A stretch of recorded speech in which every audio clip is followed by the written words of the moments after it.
Welcome to Mindcrafting with me again. And so today we're gonna talk about how to turn off the intellectual mind by doing what I'm gonna share in the following. Okay, so basically it's some practices to activate our right brain. That would be the creative side of us, the emotional side of us, and this is in a way to balance out our intellectual mind, which would be our left brain, that's this side of the brain. I think it might be flipped when you're watching this because of the camera, okay? So I'm touching the left side of my brain, but you might be seeing it on the right side. But anyways, so what I'm suggesting here, I'm sharing with you all, is the balancing between the intellectual mind and the visual mind, or say the creative mind. So it is in a way through nurturing or allocating more time spent onto the right brain that would naturally turn off, so to speak, the intellectual mind. So what would happen in this situation or during these practices would be having less thoughts.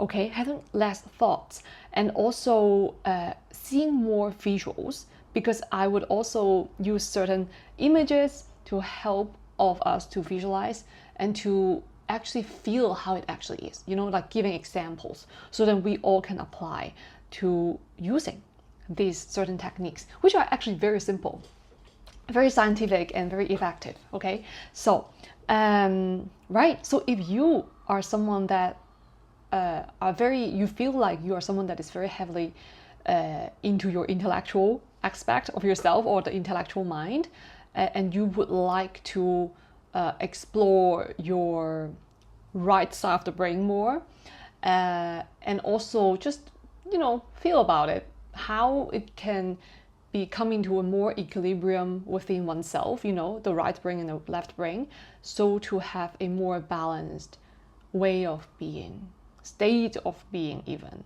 right? Both emotionally and also logically. So that helps all of us to become more well-rounded as a person, as an individual. And so in the following, there are three major techniques or practices that I personally experiment on myself. Yeah, I literally use myself as an experiment all the time. So then I would learn how to learn, learn how to learn. It's self-learning, right? So this is what I tested, and it's very effective. Okay, now the very first technique is literally, like, now you're seeing me in the middle, right? Center, this is the center, right? So when I'm looking at you, I am actually looking straight, right? However, because I want to turn off my intellectual mind, I want to switch to the right side of my brain, I would look to my left. Okay, so I think on your side, you would see me looking to the right. It could be because it's the camera, but look to your left, okay? So stay centered here, you know you're centered, right? This center line, and look to your left.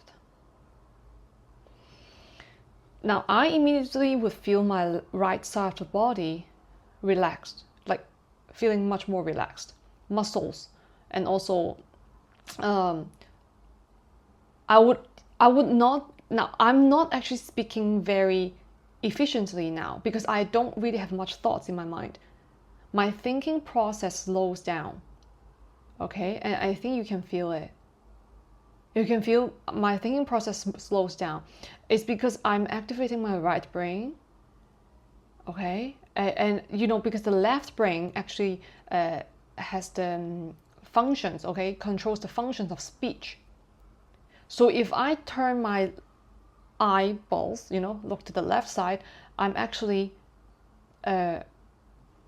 activating my right brain. So what I would suggest here, now I'm back to the center, now I'm speaking very fluently now. So you can feel it for yourself, okay? You can feel it for yourself. This is just something very simple, especially for people who have scoliosis Okay, and also if you have certain tension, you feel more tense, like the right side of your body feels much more tense, be it muscles or any kind of inflammation, okay, in the joints or anything. Try this technique anytime. You can, when you're walking on the street, you can even, like, when you walk straight, okay, you try to see and feel, do I, for everyone, do I tend to look to the right more than to the left? Because for those who are very much more intellectual oriented, they usually look to the right. Because when you look to the right, you're activating the left brain. Okay, so now if you want to feel, have less thoughts, thinking things of stuff, things like that, try for yourself and let me know in the comments below, does it work for you? Okay, so I mean, we are kind of like all the same, right? The brain wise. So let me know. I'm curious to know how you feel as well. So, right, whenever even when you're eating, you don't have to force it too hard to look to the left side. Just like glance. You can just glance over, and then you can already feel the effect. Okay, when you're eating, you don't want, when you're eating, you don't want to think so much. Glance to the left side. Okay, just gently. Okay, you don't have to, you don't have to like that. Okay, and also another thing is that how to test that you are someone who look to the right side much more, which would be very intellectual, right? Like you use your left brain much more. That would be when you check it for yourself, okay? Like when you look to the right side, comparing to when you look to the left side, you would feel that the left side of the eye would be less relaxed. Like there's much more, there's like a muscle pull when you look to the left side more than when you look to the right side, because you use the right side much more, the eye muscles. So it would be much more active. Okay, it's like it's just about training. It's like when we go to the gym or even any kind of practices, even playing the piano. That's why playing the piano is very good for the brain, because it trains both sides of the brain, right? So, right, if you tend to use more of right side of your body, it means you are more left brain activated somehow. Okay, somehow. It doesn't have to be that way. There are just different degrees. Okay, so this is the first technique. Look to the left when you want to be more emotionally oriented, to feel more, to be more creative, because gradually you would realize that you would be more attuned to feelings over time, okay? On a daily basis, if you kind of like if you want to relax even, you can just look to the left. Okay, so that's the first technique. Second technique is oh, by the way, I actually have some pictures here. If anyone wants to screenshot it, please feel free. So it's just about the left brain and the right brain, okay? Now, and then there's another picture. Wait, let's see. Which is the yin and the yang. So the yin would be the left side, okay? The yang would be the right side. So that actually makes sense, right? So it's the feelings about gentleness, calm, slow would be on the left side of the eye. And the yang is more about science, analytical, left brain, external thinking. So this is actually very scientific, okay? Scientifically speaking, it's like that. Now the second technique is that it's kind of funny, okay? I'm gonna do a demonstration. I'm gonna do 2 demonstrations. The second technique is to turn all the feelings and words that we usually use to express oneself, right? We express how I feel, or say I think, right? Turn all of this into sound or movement. Okay, what is it like? Okay, now I'm gonna demonstrate. First thing, I have a cookie here that I'm gonna eat because it's very delicious. It's very delicious. So I would turn this feeling into sound. Okay, why? The purpose is when I turn the feelings or words into sound or movement, like dancing, okay, it means I'm not intellectualizing it. I'm simply allowing these feelings to transform into sound. And these sounds, these kind of sounds, don't even have to make sense. Okay, they don't have to make logical sense. So in this way, we are actually training ourselves or allowing ourselves to simply experience and not to intellectualize it or any kind of experience. Okay, so now here's the cookie. Ah, my nuts. Okay. So I'm going to demonstrate this. And I'm not going to use words, okay?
Okay.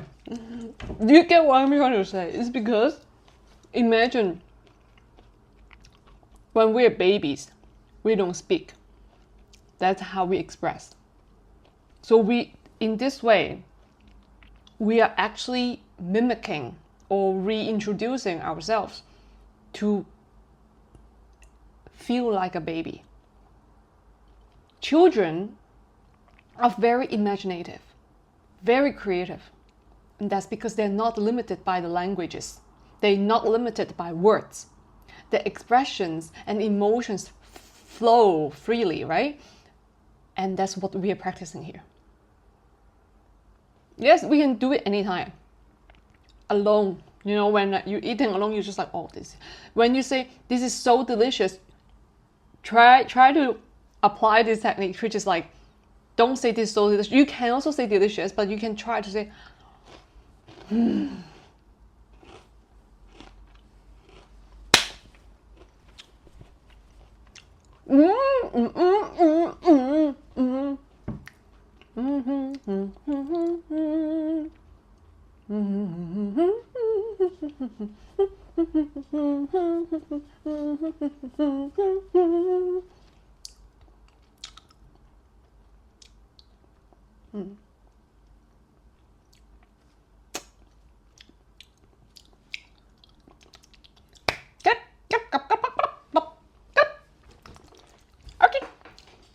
okay, it's something like that. I know it sounds really weird, but it's like you would not think.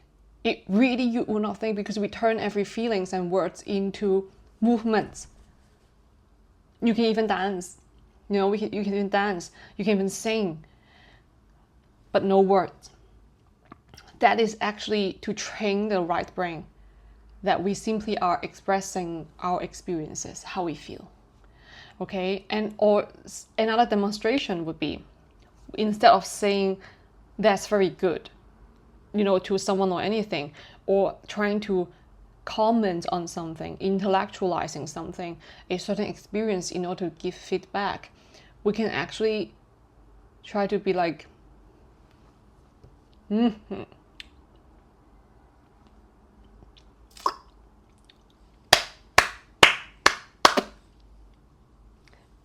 expressive, with expressions, facial expressions, communicating through the eyes, you know, or like gestures.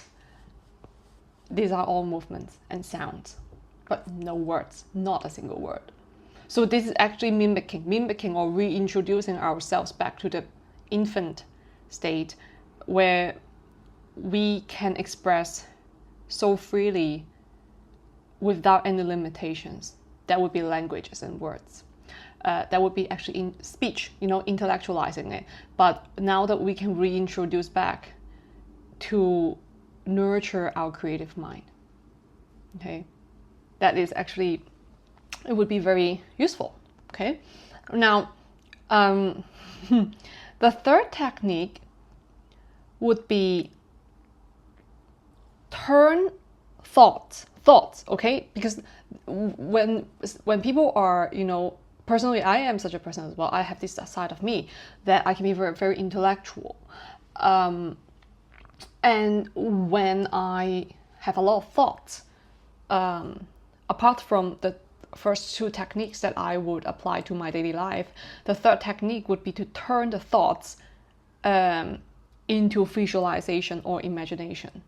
So not having the thoughts, like turn all the thoughts into visualization or imagination. Does it make sense? People are like, no, doesn't make sense. So I'm going to do an example here. So say if I'm heartbroken, or say I'm depressed, okay? This is like thought, like oh, I'm so sad. I don't know what to do. I think, you see, I'm looking to that side. That side is my right side, okay? When you're looking, it's flipped. But say, why is it I'm looking on this side? Because I'm intellectualizing it. I'm intellectualizing my feelings. Okay, so let me keep going. I'm so depressed. I don't know what to do. I just think if I can get through this, I will be better. But I really don't understand what I'm trying to do. What if I do this? What if I just tell her about it? Maybe she would respond, but I don't know. This is all thinking. Okay, however, if we choose a technique which is turn the thoughts into visualization or imagination. Example. Okay, example would be, I'm heartbroken, I'm sad. Imagine yourself in this, okay? Imagine, visualize yourself. And then this one, I'm heartbroken. And then I'm healing myself, I'm gradually healing myself. This, and then this, and I'm crying over it. That is heartbroken. And then it turns into a flower. The pieces that's broken, this turns into a flower. And then da-da-da-da, right? So it's really visualizing how I feel instead of intellectualizing it. Visualizing it instead of intellectualizing it. It can be very helpful because it does balance our right and left hemispheres of the brain. And then another thing, in another scenarios in our lives, it could be, what kind of food do I want to eat tonight? Instead of thinking, oh, ramen, what if I visualize this first? It's kind of like, it's like, what is this kind of technique we're practicing?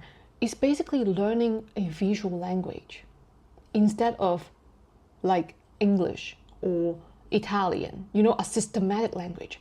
Those are all systematic languages, right? However, what we are learning here or practicing here is visual language. Symbols, signs, places, colors. These are what we are activating with that, because all of this will actually activate emotions. Is the visual communication. And so when we think, oh, what am I going to eat tonight? And you think of this one. You think of this visual instead of ramen. Okay, now another one, you say you're saying, okay, I want, you're thinking of this, visualizing. I want this kind of setting. Instead of thinking, I want this kind of setting, or you can also have this thought in your mind that it's like, I want this kind of setting, but then you immediately would visualize it. This kind of atmosphere or vibe would be something that I want, But then you translate this phrase into this.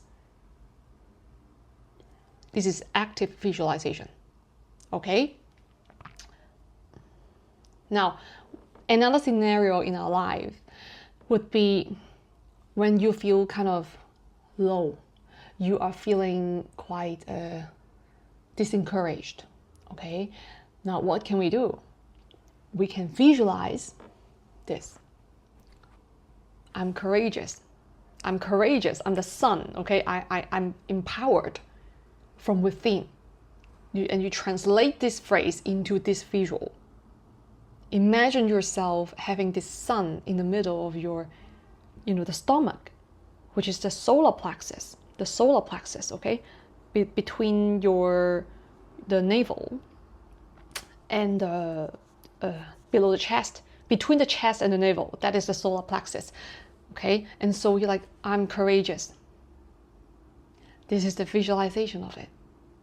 Okay, we can also say I'm courageous, but the visualization helps us to reinforce that. So it's the right brain and the left brain together. Now, another scenario in our life would be, I would like to have certain peace. Sometimes we're very stressed. So what can I do? Visualize the forest.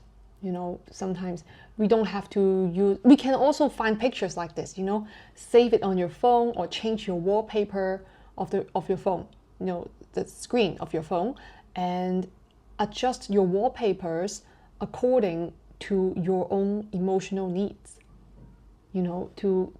Because visualizing things, looking at pictures like this actually help us to reinforce our emotions as well as how we nurture ourselves in balance, right? So visual is very important. And that's it. That's basically it. Oh, wait, one last thing. When it comes to visuals, right, that's visual. What I just showed, it was visuals. However, there's another thing, which is animation. Animation means imagination, which is moving images. What we just saw, they are all still images, right? So now if that was visualization. Yes, that's also part of visualization. Another part of visualization is the animated versions of visualization, or say imagination, okay? So what can we do here? Say you are, now what does this do? It actually stimulates our right brain in a very visual way. Of course, it's the right brain, right? But what does it do? There's another side effect to it, which is very beneficial, is to stir up our creativity. The more we allocate time to practice these techniques, it actually would train our own brain, the right brain and the left brain, to cooperate with each other, or say collaborate with each other. Not only that, you would start to see more images in your head.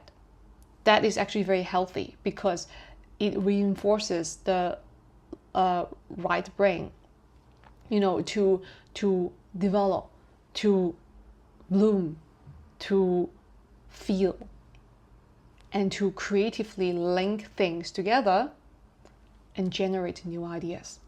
And that is how creativity comes in. Okay, so now this one is imagination. Say, I'm going to show one here. It's a very beautiful one. Can I actually do this? Okay. An animation, very creative. Hello, why are you not starting?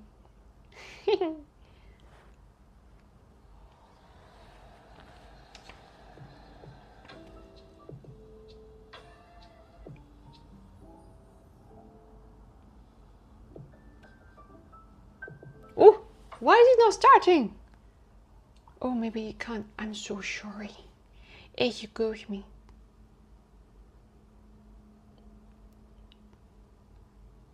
Oh. Technical issue. Technical issue because I don't like editing.